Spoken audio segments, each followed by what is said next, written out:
Hi everyone, I'm Hemalata Anapopan C.Gunasegaran from OUM Laka Learning Center. Today I'm going to present on chapter Clinical Practice 30 Management NBNC 4302. So I'm going to present my oral presentation for part 3. So let me start with my introduction. Organizational change refers to the process of transitioning an organization from its current state to a desired future state. This can involve significant shift in strategy, structure, processes, technology, or culture and often driven by internal or external factors such as market competition, technological advances, or changes in leadership by Ackerman 2023. It means leadership is significantly important during change as it helps to ensure the successful by implementation, their vision, communication skills, and ability to manage resistance for a successful change management. In general, changes can be challenging because it contradicts humans' basic needs for a stable environment. In line with that, my oral presentation will begin by establishing an understanding of organizational change within the healthcare context, and I will represent a specific change recently implemented in my hospital ward, which is Hospital Jempol, detailing my personal feelings, thoughts, and initial responses to this shift. Moreover, I will explore practical strategies that I, as a nursing professional, in navigate the discomfort inherent in organizational change, maintain motivation, mitigate work-related stress, and ultimately enhance my professional performance between evaluation. Understanding on organizational change. Healthcare organizations are constantly changing as a result of technological advancement, aging population, changing disease patterns, new discoveries for the treatment of diseases, and policy initiative. In nursing, these changes can range from macro level, such as new national healthcare reforms or accreditation standards, to micro level operational, such as documentation system, introduction new medical equipments, adjustment within a specific ward. The purpose of changes is to enhance efficiency, improve patient outcomes, reduce costs, ensure compliance, and integrate new knowledge and technology. It is foundational to develop effective coping mechanism by understanding the multifaceted nature of organizational change and its specific implication for frontline healthcare workers. It means that success of change depends on nurses' perception towards organization change and how they getting involved in the process. Exemplifying a change made by the organization. The specific organizational change that I will reflect upon is the implementation of a revised thrombophlebitis management protocol on my medical ward at Hospital Jempol Negeri Sembilan 4 months ago. This change was directly triggered by a patient family complaint lodged through the Sistem Pengurusan Aduan Awam SISPA. The complaint highlighted a significant adverse event where an intravenous cannula or venofix had remained in situ for more than 3 days, lead to the site become swollen, pain, and the patient developed fever, which indicative of thrombophlebitis. This incident and subsequent family complaint undercover a critical gap in our post-intravenous cannulation care and cause immediate action from our hospital management.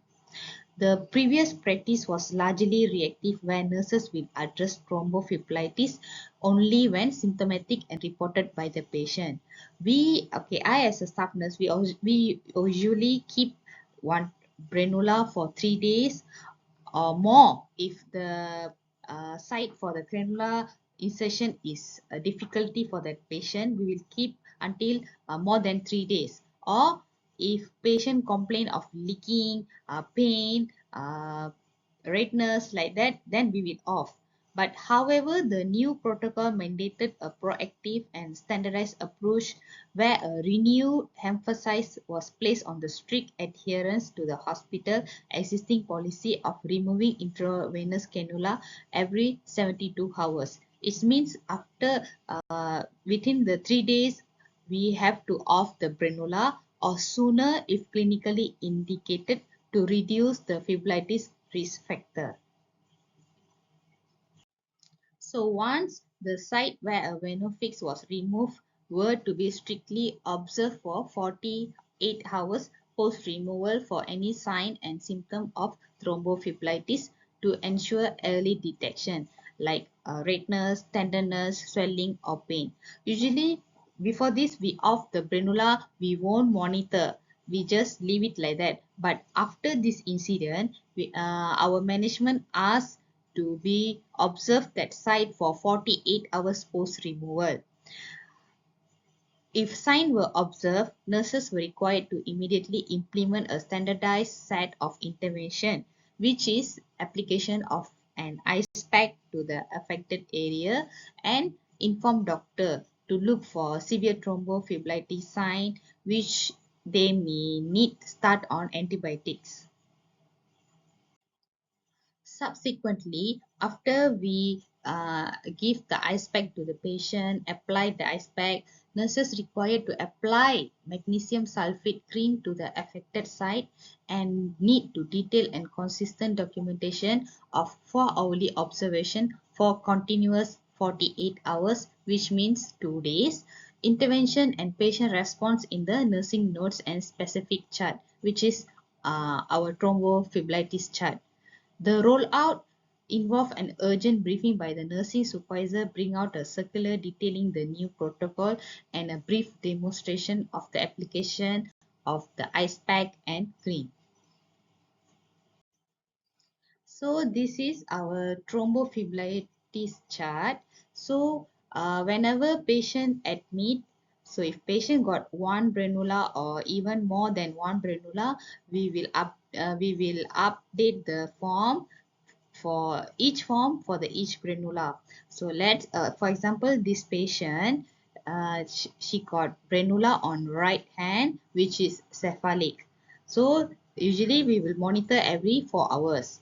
Okay, this patient already 2 days and then for the third day patient granula was off.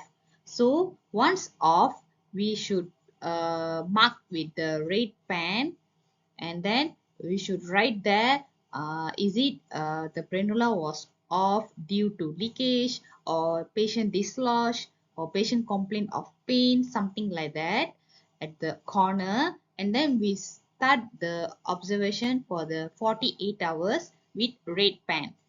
So it's considered like you have to complete the 48 hours and then only you can close this thrombophlebitis chart. So if patient complain of pain after the post of the prenula, we should mark with red pen at the pain side corner and then we should put the pain score with the red pen also. Reflecting on my own feelings, thought, and response to the organizational change. My primary concern was the additional time and effort required for the 48 hours observation because usually we will off that thrombophlebitis chart once we off the Brenula. But for after this incident, they asked to monitor for another 48 hours. So on a busy ward with high patient turnover, which is 48 total beds, physically checking every old venofix site for 2 days after removal seems incredibly time consuming. I worry about how this will fit into existing rounds and duties, especially without any increase in staffing. There was an unspoken thought. Are we just adding tasks without truly solving the root problem of why thrombophlebitis occur?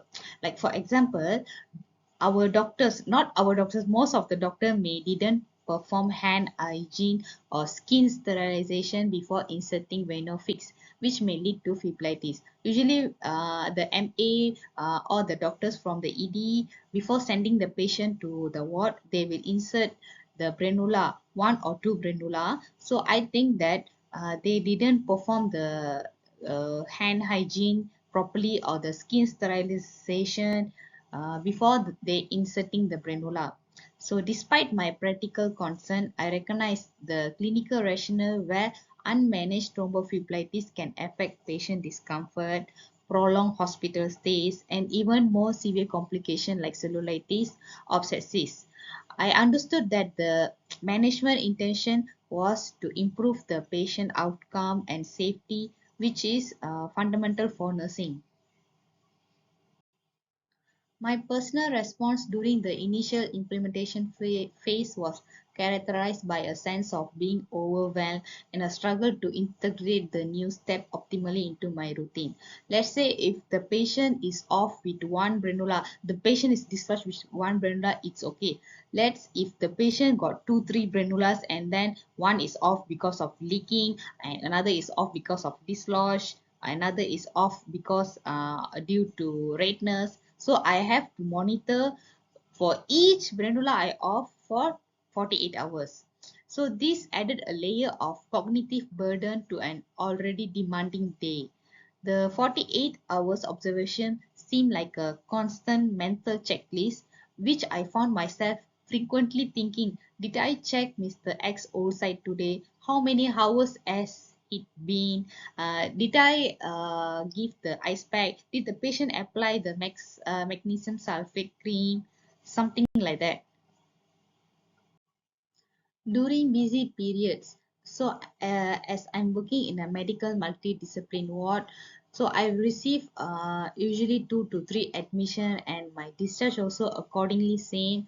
So finding the time to exactly assess all venophic sites and perform the intervention felt like an additional call that pulled me away from acute patient needs. Sometimes my patient will complain of chest pain, so I need to do an ECG stat. So sometimes patient the abnormal hemodynamic needs IV sedation and IV NORAD, something like that, and then I have to get ready for that. So because of this, the specific and detailed documentation requirement for observation and intervention feel repetitive and time consuming, subsequently adding to the charting burden for me. So this is the strategies to be used to keep self comfortable with the process of organizational change. I acknowledge that discomfort is a natural and temporary part of any significant change and frame it as a necessary phase of learning and adaptation instead of viewing it as a sign of resistance or incompetence. This self-compassion reduced internal pressure where I told myself, this will feel awkward now, but with repetition, it will become second nature. So I will proactively seek out the rationale behind the change, its evidence-based, long-term benefits, and clarifying questions. If any part of the protocol is unclear to my higher management, by review the accompanying circular thoroughly, and sometimes we will attend the briefing together with other staff. I specifically asked the nursing supervisor for clarification on the precise duration of ice pack application and if any specific magnesium sulfate cream brand was preferred and availability as ward floor stock. So usually ice pack, we didn't get too much of ice pack because we usually use that ice pack together to send the ABG blood to the lab and to take the pack cell from the blood bank. So for the max up cream, the max up cream was not in the floor stock in ward. So doctor need to endorse inpatient medication. So then only they will supply the magnesium sulfate cream. So I consistently reminded myself that reducing thrombophlebitis would mean less pain for patient, minor complication, and potentially shorter hospital stay. So if there are thrombophlebitis, the patient will stay for almost 2 weeks with antibiotics on. Doctor will prescribe IV Cloxa for 2 weeks. So this direct positive impact on patient well-being serve as a powerful motivator to integrate this new protocol. Besides that, sharing frustration, tips, and success with colleagues creates a sense of closeness and normalize the challenges of change, reducing feelings of isolation as mutual support can be incredibly comforting. So, usually during handovers or after handovers or even in coffee breaks, my colleagues and I will discuss efficient way to integrate the 48 hours check into our workflow. Strategies to keep self-motivated. So I break down the overwhelming change into a small manageable task which provides positive reinforcement and builds confidence, fueling motivation for me.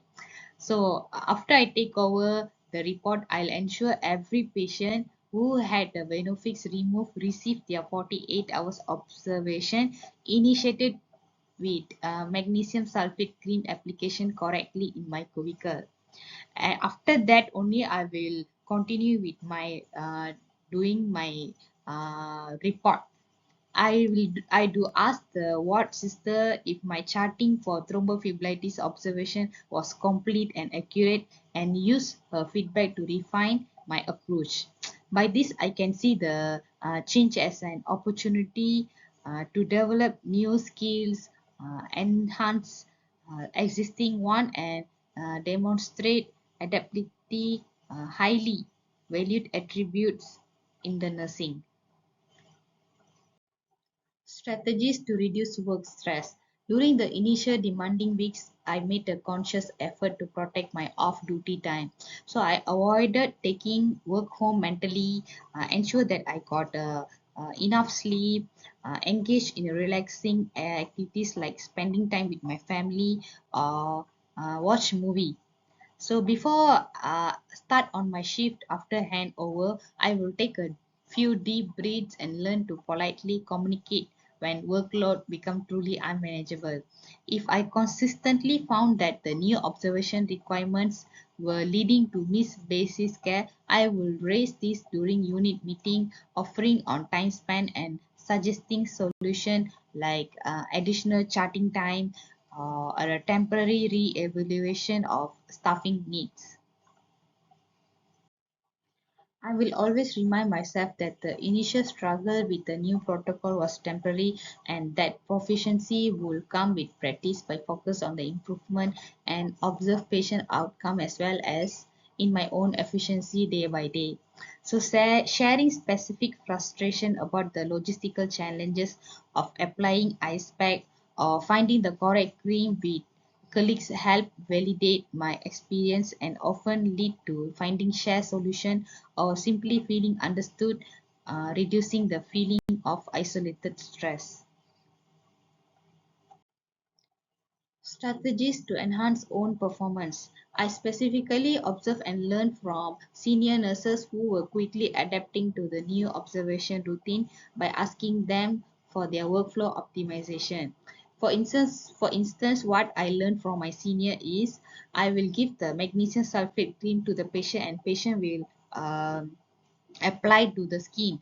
But what I learned is applying that cream cover with a damp sterile gauze will enhance its effect in reduced phlebitis because as the damp environment help keep the cream moist and facilitates the absorption of the cream into the skin and the underlying tissue very fast.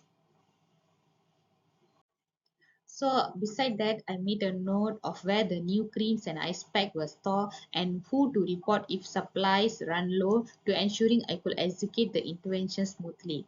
Because first, the ice pack because we usually use for others, others like sending for ABG and the to take the insulin from the pharmacies, or to take the Paxil from the lab blood bank.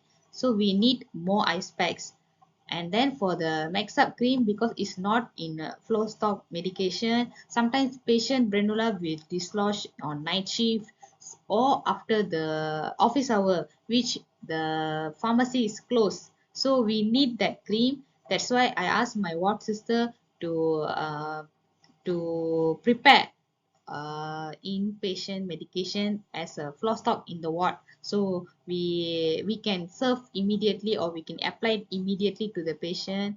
No need to worry for the next morning to get that cream. So for the conclusion, organizational change within the context of nursing present significant challenges that can induce stress and concern among healthcare professionals.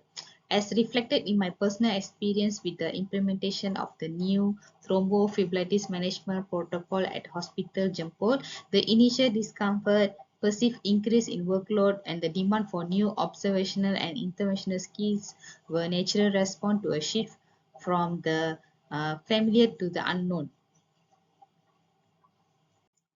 So, by consciously adapting a growth mindset, proactively seeking knowledge, and fostering well developed peer support, nurses can transform initial awareness in adaptive capacity. So, it means like not only the in charge will take care of the thrombophlebitis side, but my other team, like medication nurse, will check for me whenever they're giving the medication, and my runner, my observation runner will check for me when they doing initial assessment on the patient.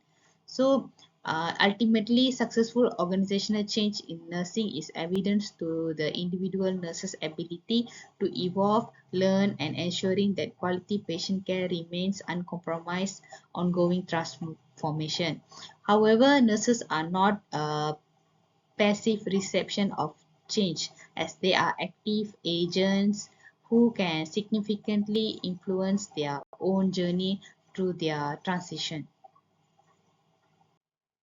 So thank you so much, and this is the change, our organizational change towards thrombophlebitis management in our hospital Jempol Negeri Sembilan.